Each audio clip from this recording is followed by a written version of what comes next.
Hi, so I thought I'd do these videos because this is the easiest way for me to share information with you guys, because as bartenders, we are not on the same page, and it is my fault. We are not on the same page, and this fish stinks from the head down because we're not organized. And this is the easiest way for us to get organized, and I have a lot of ground to cover because I have a whole new menu that I want to roll out.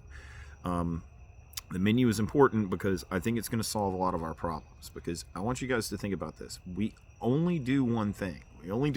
We sell drinks. That is it. We sell alcohol. That is really our only product, right?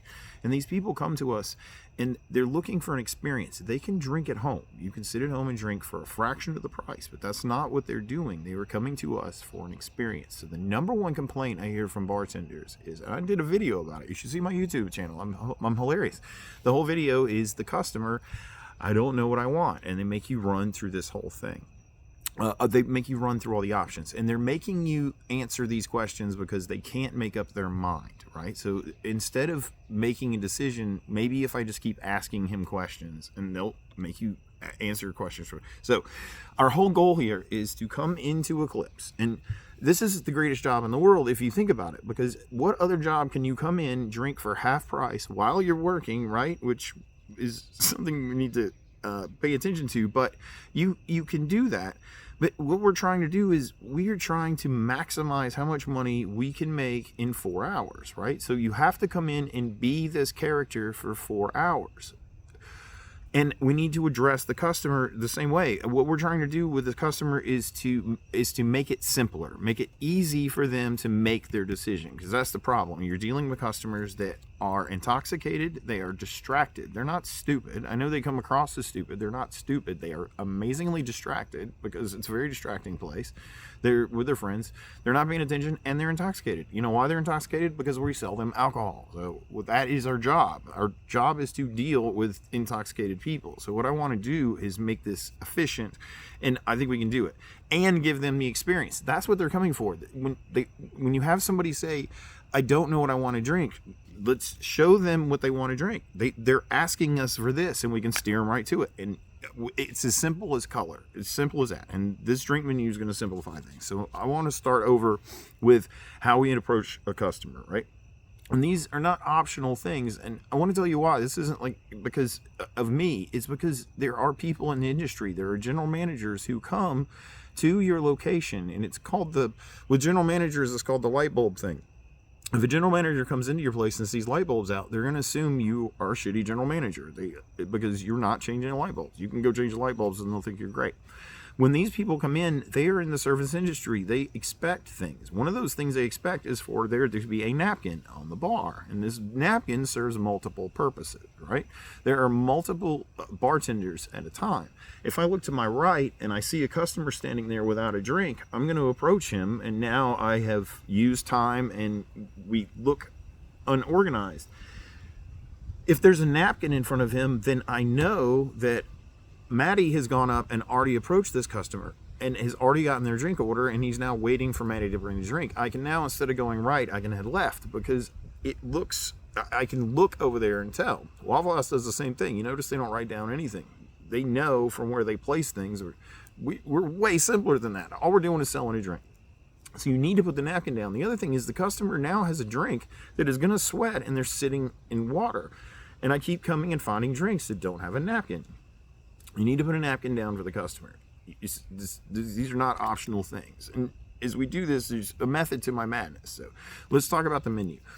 We already have what we call the specialty drink menu. I want to call the first page of this the flip menu. And again, I noticed that we look at these menus as they're side items. They're not side items, and they're going to be very useful, and they're going to make your life a lot better, and we're going to sell a lot of drinks this way.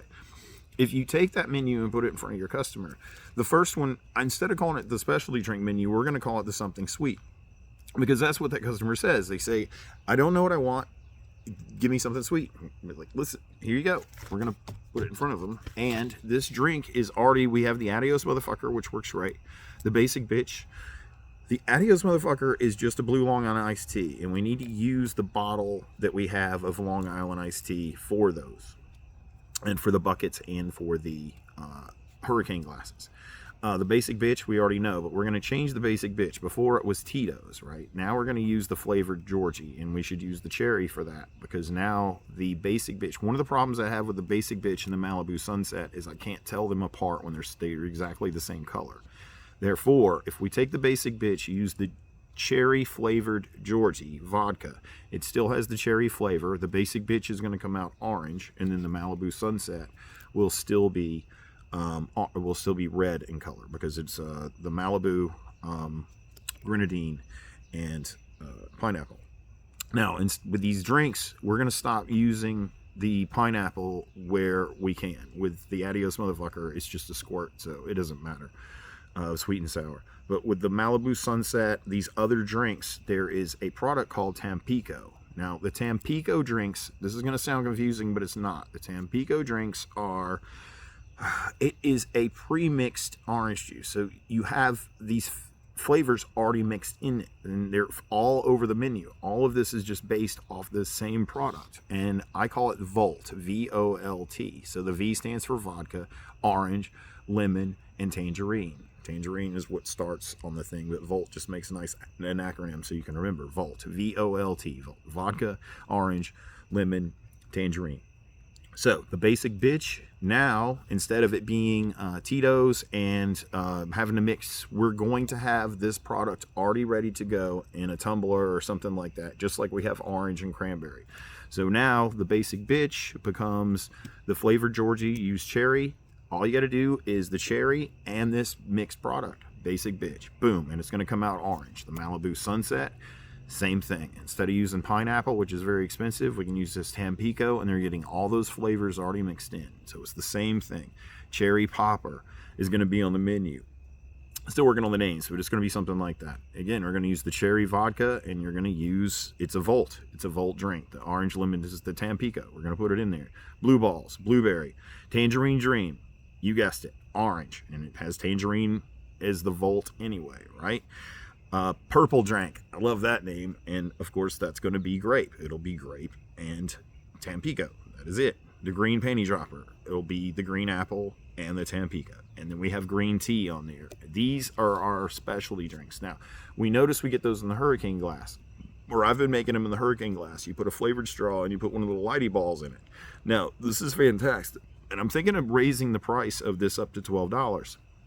Because think about that. Somebody comes up and says, let me get a tequila sunrise. We would charge $6 for that. And that's fine if that looks like that kind of customer to you. But I got to tell you, when somebody comes up and orders the tequila sunrise, I just go ahead and make it in hurricane glass with the straw, put it in. I've just sold them. We've just gone up.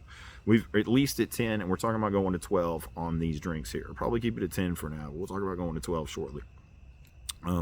Tangerine dream, purple drink, green panty dropper, and then a green tea. Now with the green tea, it's another example. A Jameson is expensive for us. The Tully is not. So with these green teas, that's fine. We need to be using the Tully instead of Jameson where we can. It just saves us a lot of money. We need to be using the flavored Georgie for all of these drinks, and we need to be using the Tampico instead of and it makes everything simpler. So, and I want you to think about this when you're putting the table tents in front of somebody.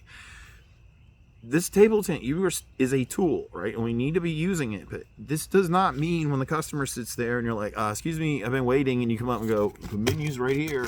Like, that's not what I'm talking about. You need to be using this as a tool. So you're talking about a customer who says, I'm not sure what I want. Give me something sweet, or whatever. They're holding you up from making the sale, right? You're not ABC. You're not always you're not closing now. You're just wasting time because they're lost. They're looking for direction. So for me, I'm going to flip over to the something sweet. Like, see, you wanted something sweet? Something sweet. We already know our customers enjoy these drinks. Take a look at it. I'm going to be right back. You have just bought yourself time. The menu is going to be written humorously for a reason. Now you have just bought yourself time with this customer. And you're like, man, this guy's great.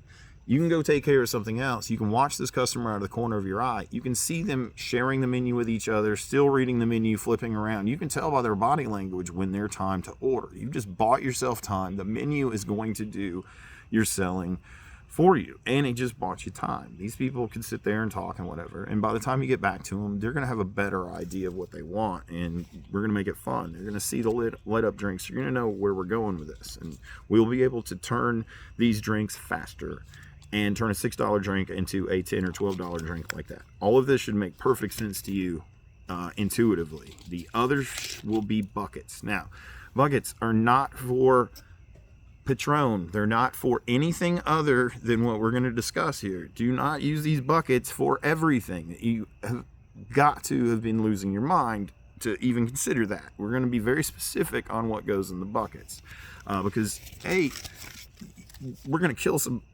Let's talk about the hurricane glasses. The hurricane glass, let's say you're going to put that green tea in there, and you're going to put Tully, and you're going to put peach.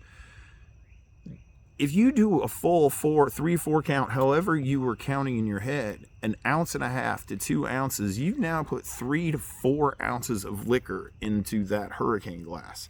You are not hooking somebody up now. You are setting them up for puking all over our bathroom. It is way too much liquor to be serving somebody. Like, it's just a lot of liquor. So if you're going to be doing these green teas, think about that. It should be 2 seconds, 2 seconds. This whole thing should be, even if you're doing, you should be less than 2 ounces in this thing, because that is a hurricane glass. You don't want to be, it's already 2 ounces of liquor. If you're pouring over that, you are already at 3 ounces. So you're not only wasting money, you're going to hurt somebody. And with the buckets, it's the same thing. I'm thinking that, and let's talk about the buckets. You have the Adios Motherfucker, which again should just be the Long Island in the bottle, which I'm going to move closer to each well, so we have it ready to go right there. And then you've got 7-Up, and again, let's put the Tampico in there. It's going to be a great product. It's going to be the back in the vault. You've got orange, tangerine, and lemon. The Basic Bitch, same thing. We can do the Basic Bitch in there, but again, the Basic Bitch is not Tito's anymore. It's going to be cherry and the Tampico. And the Basic Bitch should end up being orange now, not red, because that is what the Malibu Sunset would look like. And we're going to do the Basic Bitch. I'm still thinking about whether we're going to do the Malibu Sunset, but again, it'll be on that menu, and we're going to have more of them, right? The Grape Smash, again, it is just the bucket version of the grape Volt drink in vodka, orange, lemon, tangerine. It's going to be grape, vodka, Georgie, and the Tampico, and we probably 7-Up in there. Rainbow Blue, Cherry Popper, same thing. Wash, rinse, repeat, same thing. Shooters, there'll be drops or bombs. So a drop can be cherry, orange, lemon, apple, blue, grape. Again, in the well, these things should be Roy G. Biv. That is the colors of the visible spectrum: red, orange, yellow, green, blue, indigo, violet. So it's cherry, orange, or citrus, and lemon, and then Biv. Blue, indigo, which is blueberry, and violet, which is grape, right? So that's how they should line up in there. When we put in our juices, I do my juices as orange, because orange is what I use the most. I hate grapefruit and use it the least. It's farthest away from me. We use cranberry the second most, so it's second, and pineapple falls into that third spot. And we're going to add Tampico in there somewhere. But again, these, I don't even have to look down. These things should be, there's a reason they stay in the same order in the well. You don't even have to look down when you do these things. So we're going to figure out how to do that as well. So we're going to have drops or bombs. A drop would be probably $7 is what we're going to go with on the drops. Cherry, orange, lemon, apple, blue, grape. And then bombs, you would add $2 to that. Simple. I'm going to do other suggestions on this menu. Again, for shooters, this is a shooter menu. Buttery nipple, I think, is perfect. And again, I'm going to try and make this as humorous as possible. But the buttery nipple is going to be simple. Butter, Baileys. That is it. If you are thinking in your mind about these recipes, it is simple. Go with the simple recipe, butter and Baileys. Now, with these butter and Baileys, you wouldn't use Baileys in our case. You know, guys know that behind well 2, there is what I call the shot shelf. We have Kahlua, Grand Marnier, Frangelico, coffee liqueur, which is Kahlua. I think I already said that one. So Kahlua, Frangelico, Grand Marnier, and whatever the other one is I'm forgetting. These are liqueurs that we don't even have a brandy snifter. Nobody's ordering Grand Marnier from us. It's not happening. These are all going out as shooters. If we're going to pour Grand Marnier into a B52, that is going to be a $15 drink. The shot shelf is there for that reason. There's hazelnut in place of Frangelico. There is Bouchant in replace of Grand Marnier. That is what that is for. There's a replacement for coffee liqueur. The names change, but it's the same stuff. You are not going to taste the difference between Kahlua and coffee liqueur in a White Russian, you can't taste it. There is no reason to age it. It's the same stuff. One's been aged and one hasn't. It's the only difference. So putting that stuff in shooters is a waste of time. There's no reason we should be pouring Grand Marnier at all. It should be Bouchon coming. And those are all on the shot shelf. So, and also for the customer standpoint, I would rather you pour me a nice fat shot instead of sitting there with a jigger with Grand Marnier. You can pour up a decent shot, a shooter and stuff for them. I have no problem with that if you're pouring off the shot shelf. If you're pouring Grand Marnier or Kahlua, and again, if somebody comes up and specifically says, give me a Grand Marnier or give me a Kahlua, don't pour the stuff. If they ask for a Kahlua and cream, that's fine. And that's the other one we use Sambuca, the white stuff in the white thing, because I don't trust the half and half. So if somebody orders a White Russian, there's no reason to put vodka in it. You would use the coffee liqueur, whatever the fake Kahlua is, right? And you mix that with the white stuff. The name eludes me, but you know what it is. We keep the big white bottle. So you would mix those two together, and boom, there's your White Russian. There's no reason to put vodka in there. The vodka portion of that is already in the whatever, and you mix that with, and that's how we're faking our. So again, buttery nipple is just going to be butter and Bailey's. Liquid marijuana, we'll talk about that recipe, but again, I think the liquid marijuana is just going to be Kahlua and melon and pineapple, but in our case, again, we're going to use the Tampico because that's going to be our go-to for that stuff. Redheaded Slut, simply because it's called Redheaded Slut. I'm going to put 1942, the 42 Don Julio, Vegas Bombs, Jello Shot will be on there. We'll do green tea shot, and we're going to do pickleback and Mexican pickleback. We're going to do those for $7 a piece. If you look on the menu, on the screen, I know you'll notice some indiscrepancies. For example, you will notice that a Jaeger bomb is in there for $7, where you would be like, Jaeger should be a call at least at $7, and then you would add $2 for the Red Bull to make it a bomb. We are aware of that. I've talked to Patrick. We're going to continue to do the Jaeger bombs at $7 instead of $9, and there's a reason for that. We feel like that's one of those core drinks that people will respond well to. They're gonna be like, Jesus, $9. I think they'll come to us for the $7 Jaeger when they pick up on that. I was going to do a tequila sheet all by itself. Don Julio, Patron, Cuervo, Gold, Silver, 1800, Casamigos, if that's something we're going to be able to get. But we seem to be out of it all the time, so I need to put it on there. Milagro and Milagro Resposado. I think we can do these tequilas even more. That tequila thing over there is brilliant, absolutely brilliant. You have your tequilas, you have your Fireball, you have your Jaeger, but there is a method to the madness in there. I have the Fireball to the bottom right for a reason. The Jaegers are backed up. Those are the two. I want Fireball first, I want Jaeger second. You have the Milagros, then you have the Cuervos, you have Rumble Inch and Goldschlager in the back. We have our Patron, we have our Don Julio, and then you have your Honey and your Fire. There's a reason. They're in the same place. They should be in the same place. They keep coming back and they get moved, which I don't quite understand. It's more work to put them in a different spot. You would have to put other stuff out of the way. Just put them back where they were. They should be in the same spot every time. And we're going to label things. I'm going to get better organized about that. But this menu should make perfect sense when you guys look at it. I'm going to do some menus. I'm going to do some videos about some other stuff, but we'll keep this simple. We're already at 20 minutes, and I appreciate your time. I hope that made sense. If you have any questions, just let me know. Love you guys. Thank you.